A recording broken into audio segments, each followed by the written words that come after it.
Praise the Lord समस्त को नमस्कार। आज प्रेम विषय जानिबा।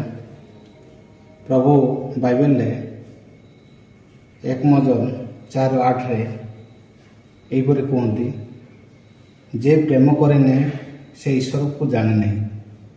जे प्रकृत ईश्वर को जानी थाए से परस्पर को, परिवार को, भाई को और पड़ोसी को प्रेम करे। से हूँ प्रकृत प्रेम। आ शारीरिक प्रेम नुहे जे कि केवल पुओ झील प्रेम करवा। प्रकृत प्रेम हूँ परस्पर को स्नेह करवा, ईश्वर को मानिबा। ये हूँ प्रकृत प्रेम।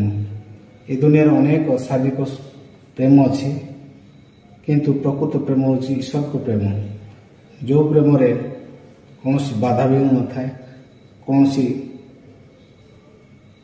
स्वार्थपर न थाए, कौन प्रकार विपद न थाए। ये हूँ प्रकृत प्रेम। बापा जपर निज परिवार को प्रेम करती, ईश्वर मध्य सेपरी समस्त मनुष्य को प्रेम करती। आ जो मनुष्य को से सृष्टि करते से मनुष्य जदि ईश्वर को प्रेम करे नहीं, ताले ये मनुष्य किछि भी नुह। से प्रभु आम को चाहती, आम को स्नेह ममता, आम